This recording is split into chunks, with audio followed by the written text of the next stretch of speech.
Hola Iglesia, los saludo con gusto, espero que se encuentren muy bien y bueno, pues vamos a continuar nuestra lectura de este día con el libro de Jonás en el capítulo 3. Y como hemos estado viendo, pues en este libro Jonás pues era un profeta en el cual Dios le pidió que hablara al pueblo de Nínive para que se pudieran arrepentir de sus pecados. De no ser así, pues Dios los iba a destruir.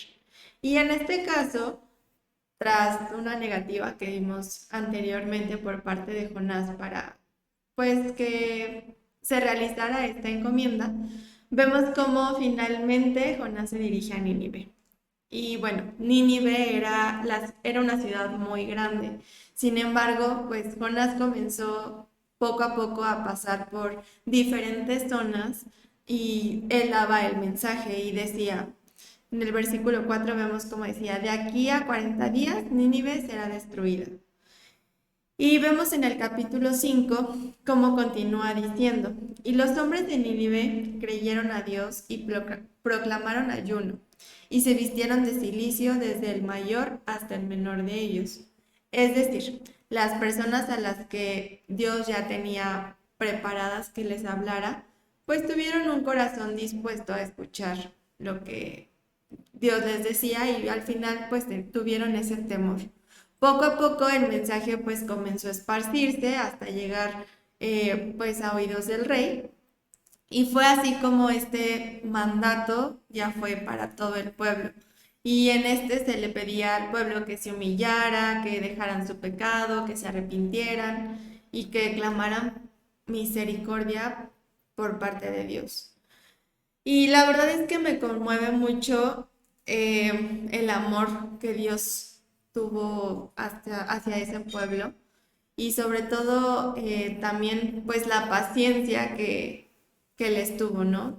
Bueno, que le tuvo también hasta Jonás para que obedeciera y cumpliera, ¿no? Y la misericordia que por supuesto le tuvo a Nínive. Sabemos que Dios es un Dios justo, es un Dios bueno y en su infinito amor Él nos da segundas oportunidades. Y mientras tenemos vida es algo que debemos de aprovechar y debemos siempre regresar a Él. No quiere decir que no vayamos a tener errores, pero lo importante es que aún reconozcamos ese error y que volvamos a Él. Y pues, que pongamos nuestras vidas en sus manos. Yo te invito a que pues recapacitemos en aquellas cosas que nos llegan a alejar de Dios y que al final también nos alejan de nuestro propósito y que aprendamos que nuestra vida necesita ser guiada por su Espíritu Santo para transformar radicalmente nuestro caminar. Y me gustaría leer segunda de Crónicas 7:14 que dice, si se humillare mi pueblo, sobre el cual mi nombre es invocado, y oraren y buscaren mi rostro, y se convirtieren de sus malos caminos, yo iré desde los cielos y perdonaré sus pecados y sanaré su tierra. Y por último, otra cosa que yo destaco es la posición del rey. Un rey es una autoridad, la cual pues es el responsable de que una ciudad esté bien. Y creo que fue sabio el que el rey por sí solo haya pedido que todo el pueblo se humillare. En Jonás 3, del 7 al 9, o sea, más adelante de la lectura que estamos viendo, dice, e hizo proclamar y anunciar en Nínive por mandato del rey y de sus grandes, diciendo, hombres y animales, bueyes y ovejas, no gusten cosa alguna, no se les dé alimento, ni beban agua, sino cúbranse de cilicio hombres y animales, y clamen a Dios fuerte, y conviértase cada uno de su mal camino, de la rapiña que hay en sus manos. ¿Quién sabe si volverá y se arrepentirá Dios y se apartará del ardor de su ira y no pereceremos?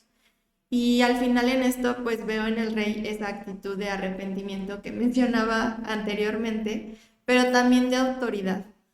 Y también creo que algo que tuvo el rey fue fe. O sea, él tenía como que ese pensamiento de que Dios en su misericordia iba a hacer algo para su pueblo y llevando pues esto lo transmitió a su pueblo y les pidió que se rindieran, que rogaran a Dios y que Dios detuviera ese mal.